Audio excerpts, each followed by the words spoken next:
Hi everyone, it's Viktor speaking, and I'm here with Tsveti today with another video, and we're going to be talking about fake trines and fake squares or fake oppositions. Now, it might sound a little bit strange, but not every single square is actually a square, and not every single trine is actually a trine. So today we're going to walk you through a little bit how to interpret the essential dignity table, because that is something which the ancient astrologers used a lot. And then after, we're just going to show you a couple of examples how to determine which is the most important aspect you're going to have to work on.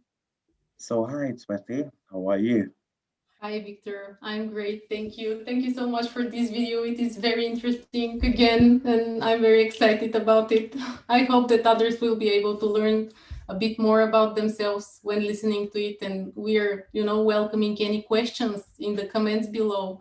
And I really make the effort to reply to every comment. So if anybody has questions, I will be really happy to answer. Good. And by the way, if you would like a reading with us, then the link is going to be below.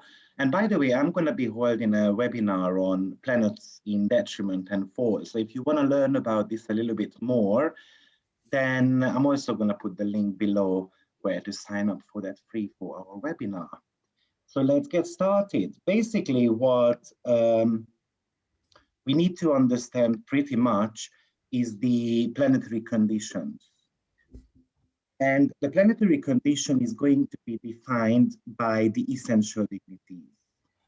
We've got two types of planetary qualifiers. One of them is the essential dignity, the other one is the accidental dignity. Today, we're not going to be talking about accidental dignity because that's quite a big topic to cover. But the essential dignity table is something which is extremely important to be used. So how it works is that we've got 5 dignities of the planet, which is rulership, exaltation, triplicity, term, and phase.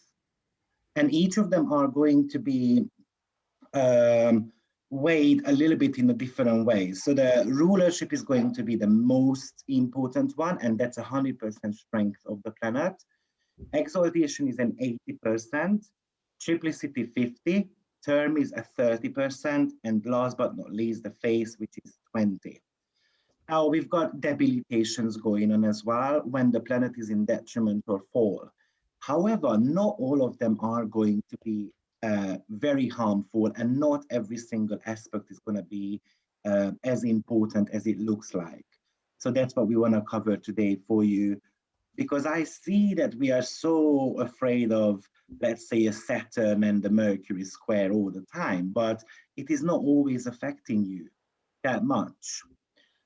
So, Tsveti, what do you think about rulership? So what shall we know about rulership? Well, the rulership is actually the planet.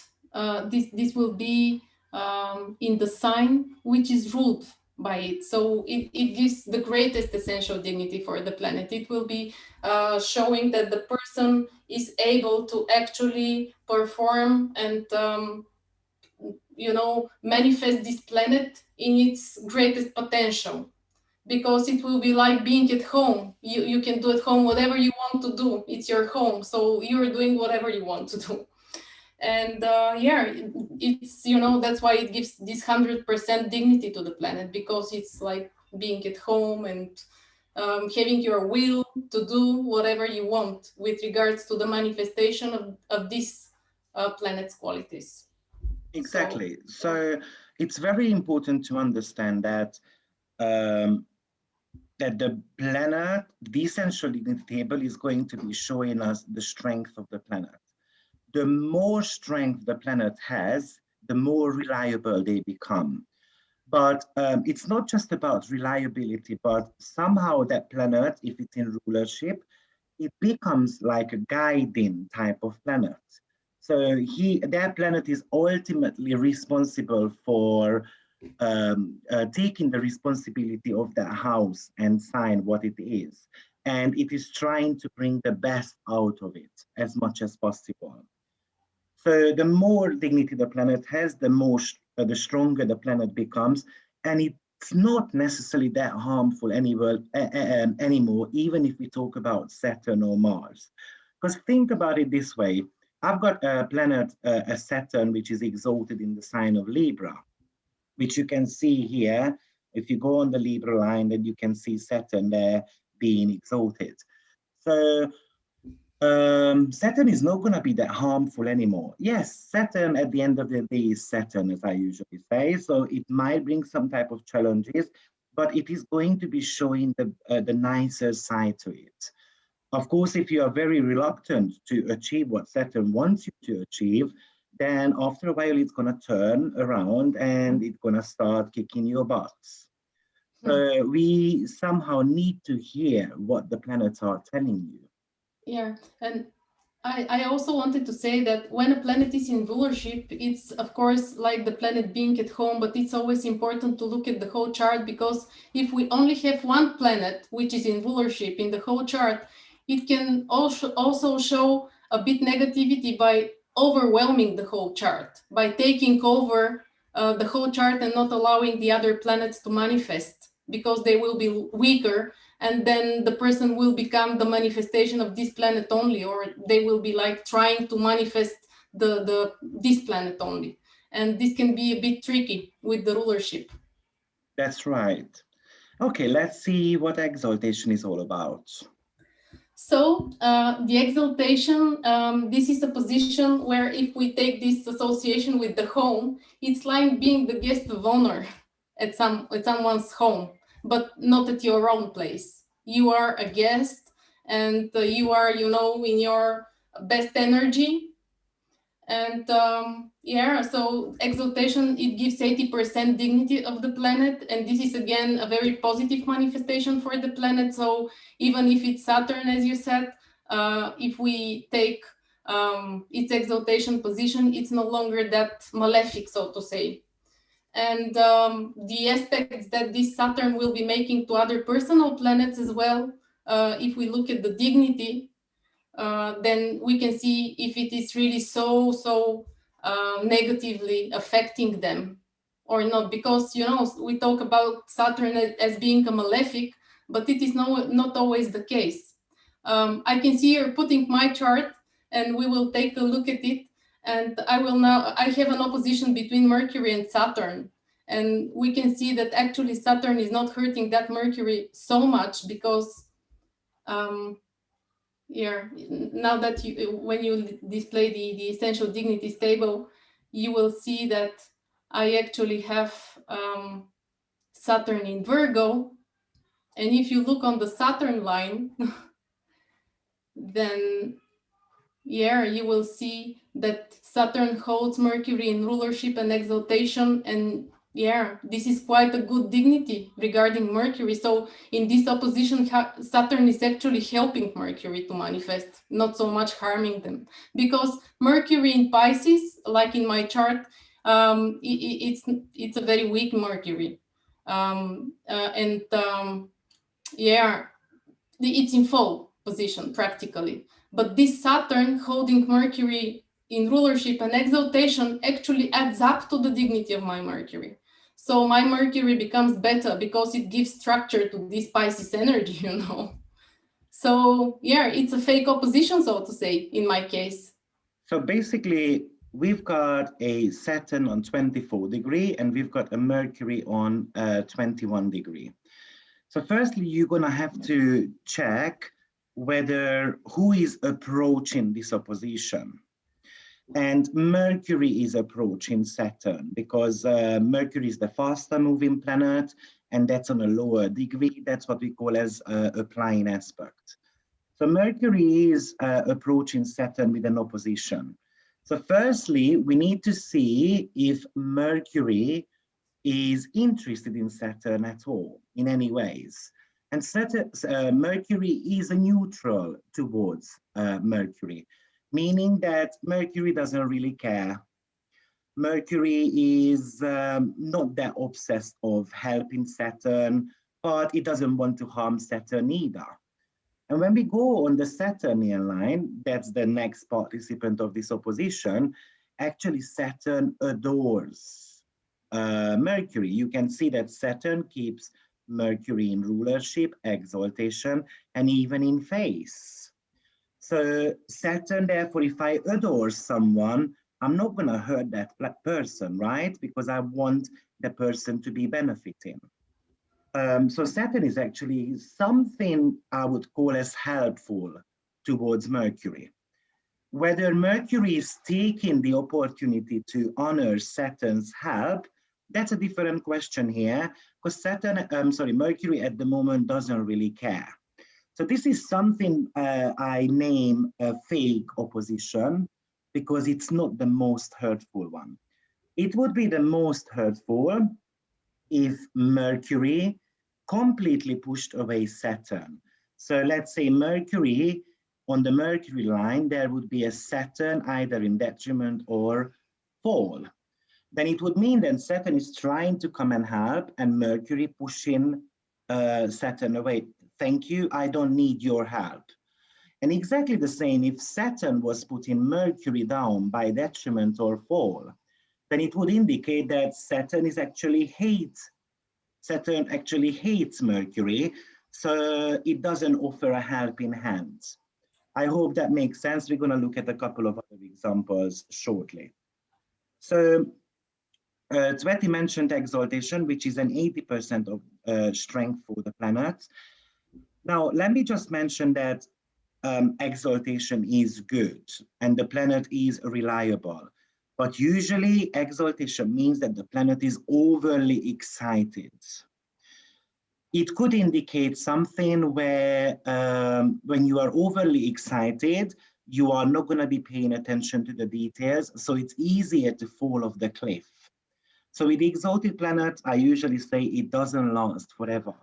We do need to be a little bit careful with them and not getting overly excited in that area of life where the planet is or what it rules. Great. So what about triplicity?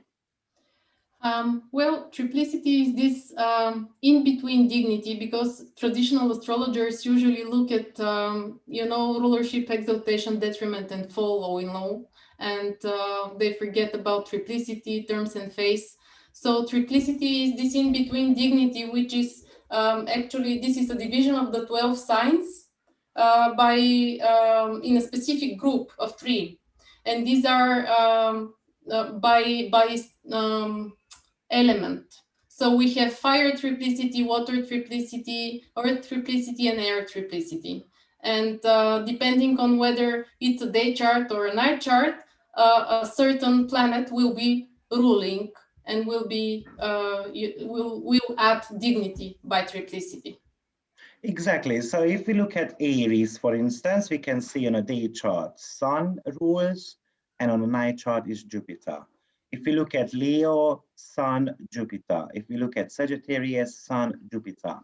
So each of the elements are ruled by a planet, depending on whether it's a day chart or a night chart. So if you are unsure how to determine day chart or night chart, basically you just get the horizon, the sunrise and the sunset. The sunrise is going to be the rising sign, and the sunset is going to be the descendant. Imagine there is a line there. And if the sun is above the horizon, then it's a day chart. And if it's under the horizon, then it's a night chart. So Tsveti, for instance, has got a night chart. So meaning that, for instance, her sun is, okay, in Pisces, and Pisces doesn't matter day or night, both are ruled by Mars. Mars when it comes to it, so that's a Mars. But if I look at a different planet, let's say I'm going to be looking at Venus. Venus is in an Aries, but we're talking about, again, a night chart. So Aries is ruled by Jupiter in triplicity. Now, triplicity is something which talks about consistency, and actually that's one of the best.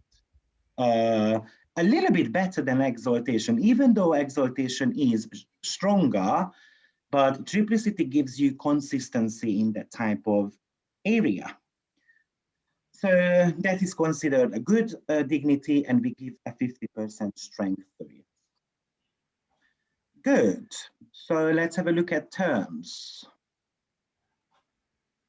So if you So- want to be putting the terms onto your astro.com, because I know not everyone is having a professional program, basically you can just click on Egyptian terms in the display and calculation points.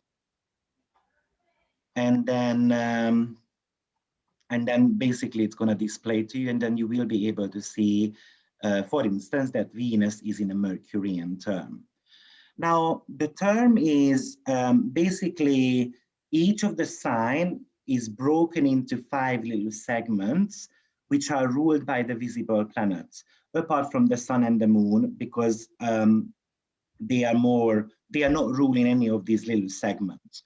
These little segments are actually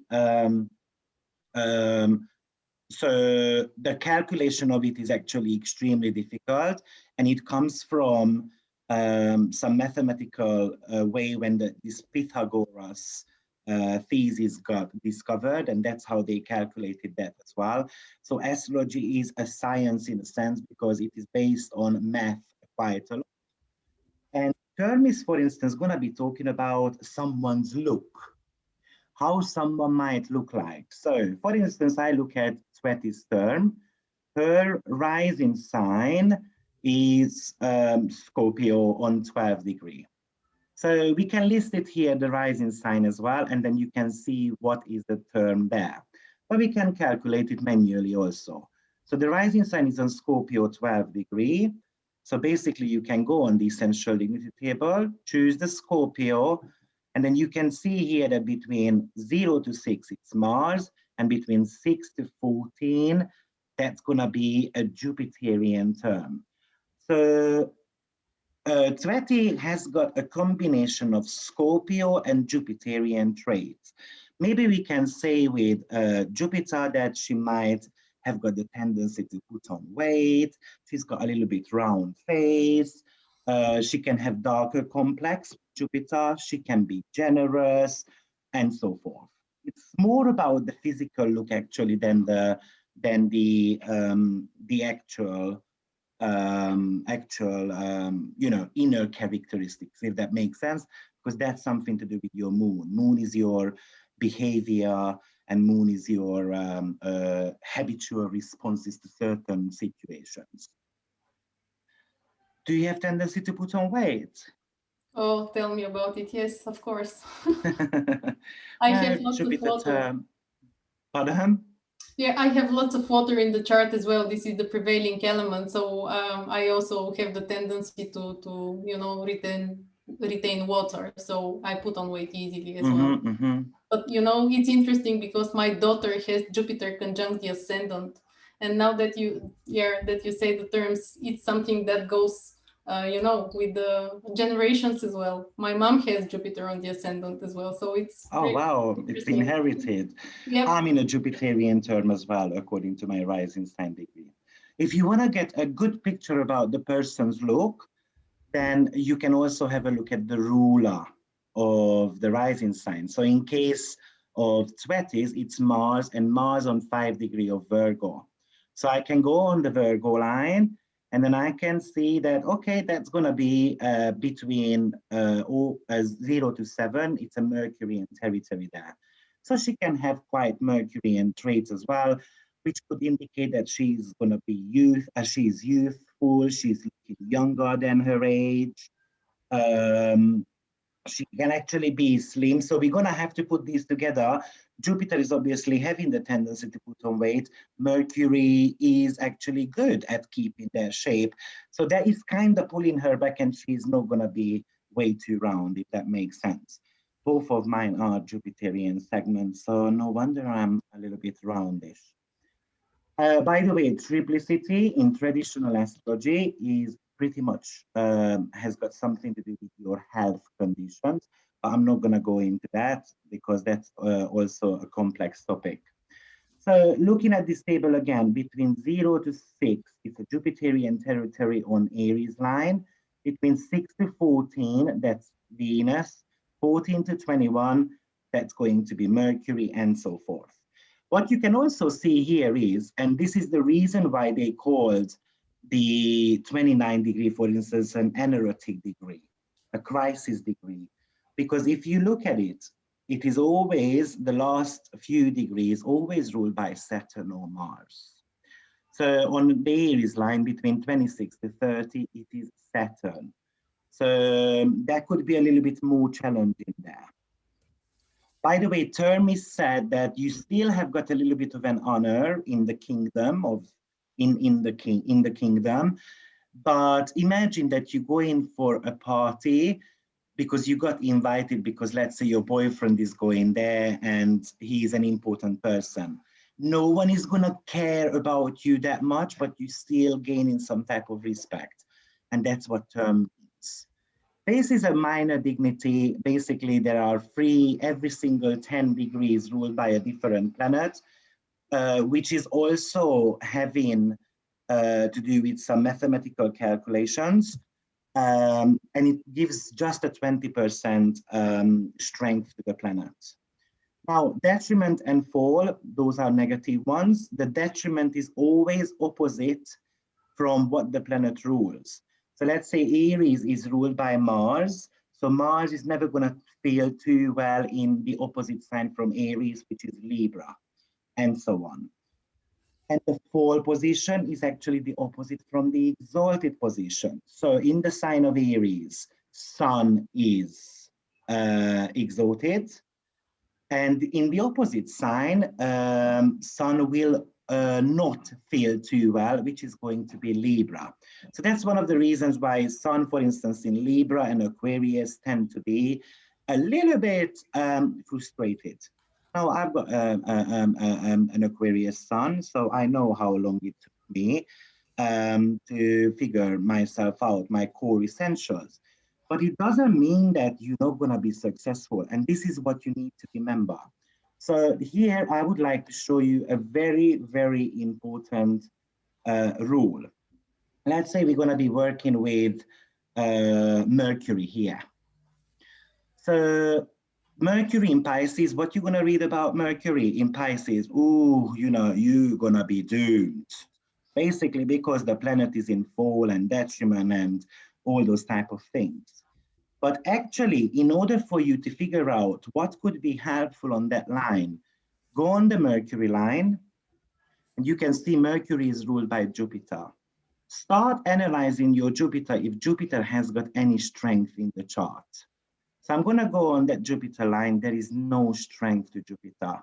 So Jupiter won't be able to help Mercury much. Then I'm going to be looking at Venus. Okay, Venus is in detriment, so that's not going to be able to help much either. So I'm going to look at Mars then, because that's the next in line. Mars, okay, that's a neutral planet, not necessarily so helpful. Okay, we've got a little bit of a Mercury and trade there, so actually we shouldn't even, you know, that gives us a 20% strength.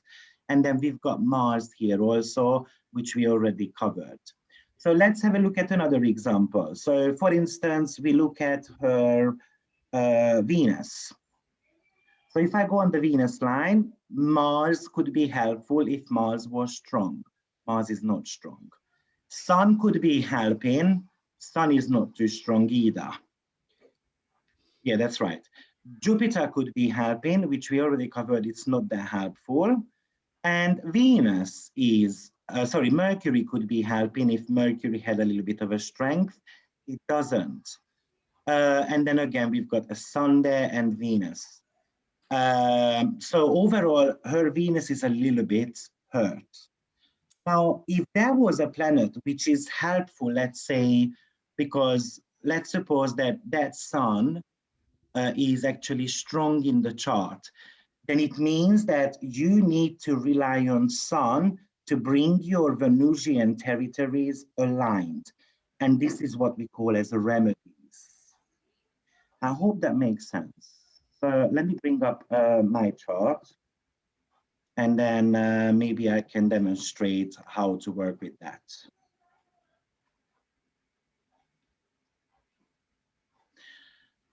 So for instance, let's have a look at my Sun. So you can see that the Sun is actually in detriment. So that's a weak Sun. On the line, we can see Saturn. So I'm going to look at Saturn if it's helpful, and I can see that Saturn is not helpful.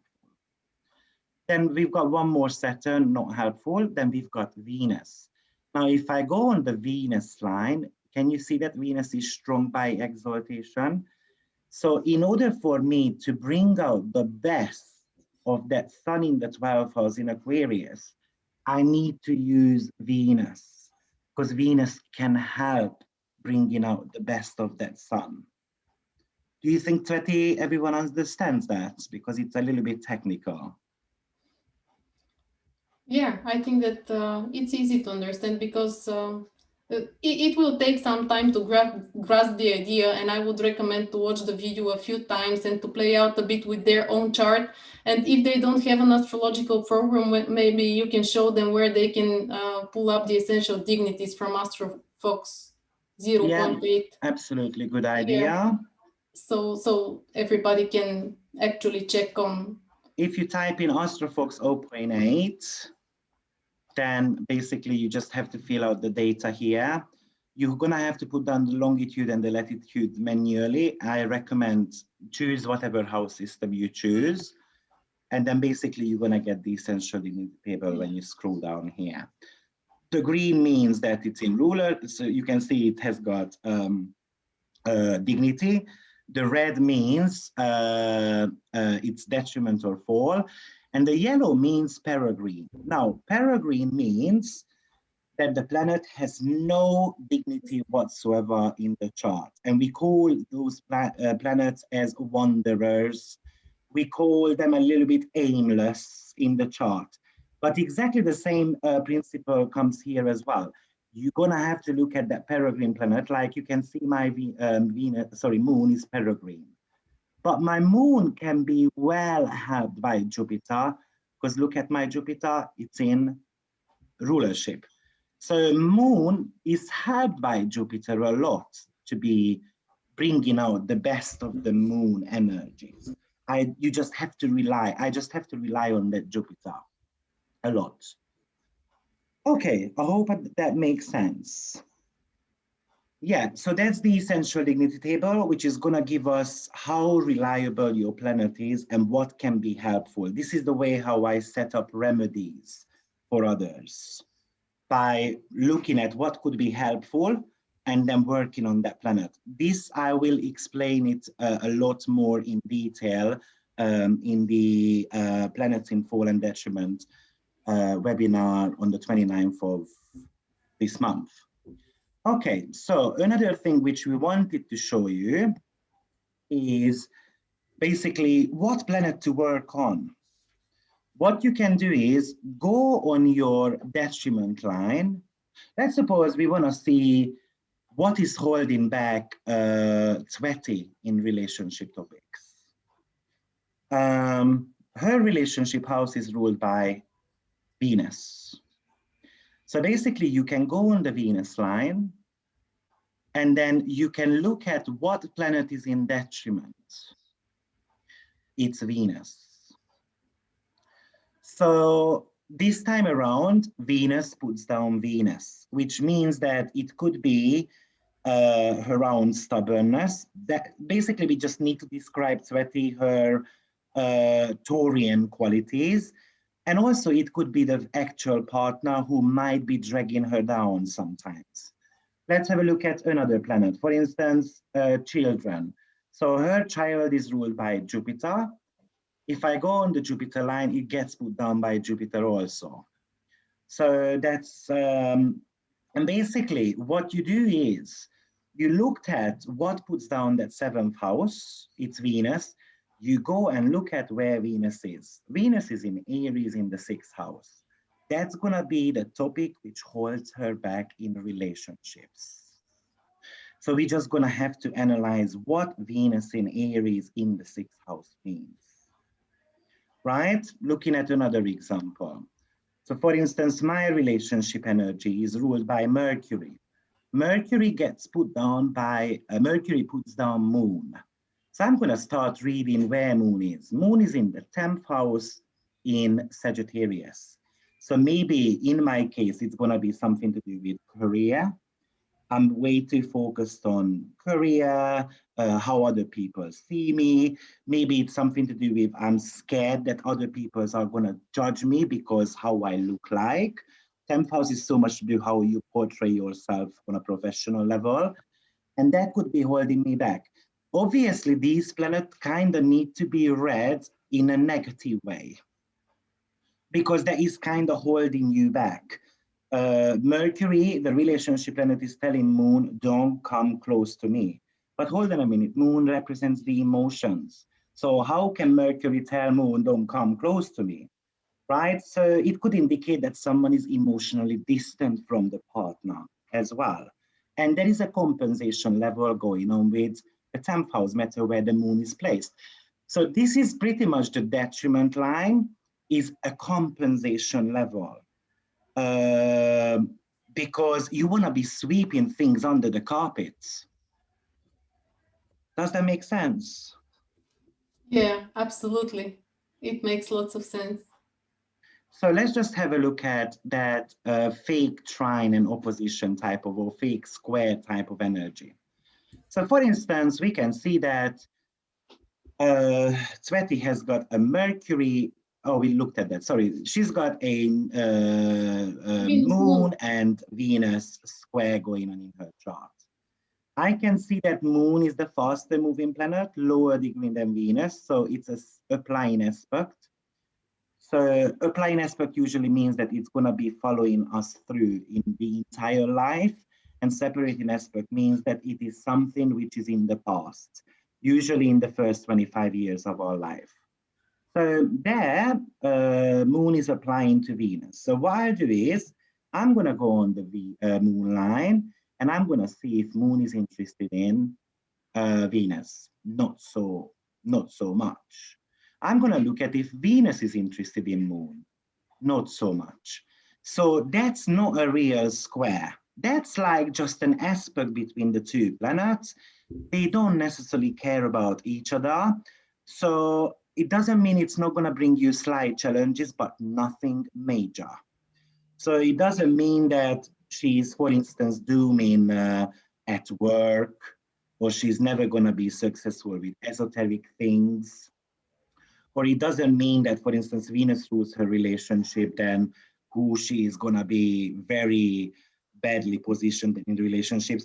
Actually, Tsveti has been together with her partner since the age of 15. So they have been together for 25 years.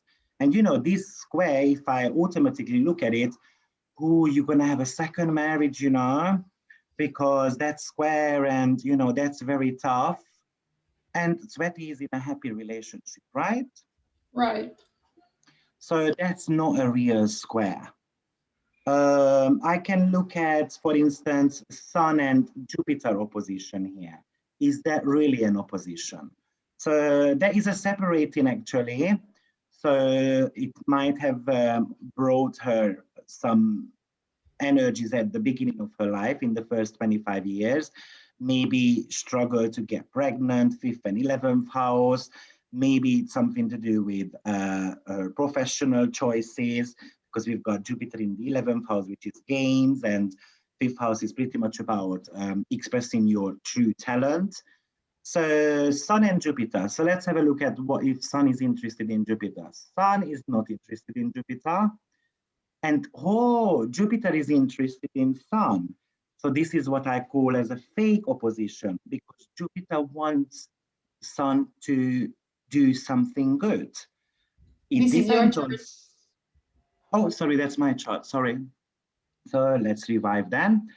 Okay, so the Sun actually adores Jupiter. And Jupiter actually likes the Sun as well, 20%. Now, this is what I call as fake opposition. Actually, this is more like a trine. It's acting like half opposition and a big amount of trine. So how do you feel about your Jupiter-Sun opposition? I feel it's like a trine, and I always, before I know you, I mean, I always wondered why is this an opposition, and every time I read the meaning of an opposition, Sun Jupiter, it doesn't somehow resonate with me, and I was always supported by teachers, because Jupiter represents bosses, teachers, and so on, I have always been supported to somehow develop my true self. Somehow, those figures in my life, they could see through me, and they supported my development, my growth all the time. And I was wondering, okay, this is an opposition, it involves a third party, but still it should be a hard aspect. They should be like not helping me, but somehow harming me and making it hard for me. So they So give me this, challenges, but usually they are very kind. yeah, these challenges are kind of, because it's a challenging aspect. So I'm not going to say that, oh, this is acting like a trine fully, but those challenges come, which you can actually deal with, and then you can get better at it. Yes, Now, very it could important. also bring that because Jupiter rules the second house, Sun rules the 10th house. We could say, oh, financially, your life is very challenged. Do you feel that your life is challenged financially? Never ever. Yeah, so this is what we call as fake opposition. I recommend guys looking through your charts, give a little bit of a new approach how you read your aspects, because there is this saying, which I can't remember, but something like what is shining, not all glitter, or something like that. So, Not all that is shining is gold. yeah, here you go. So, not everything is what it looks like, basically. Yeah. And that is not a real opposition. Yeah. Well, thank you very much, guys. I hope you enjoyed this video. And then if you want to learn more about this, detriment and fall positions, then let us know and then sign up for the upcoming webinar. Tsveti, thank you for joining me. Thank you, Victor. As usual, you are like, I don't know, you always have something hidden in the sleeve and you show, wonders in astrology. It's Try to so do great. plenty of Thank you. research. Thank you so much. Thank you very much, everyone, and have a lovely day. Bye-bye. Bye bye.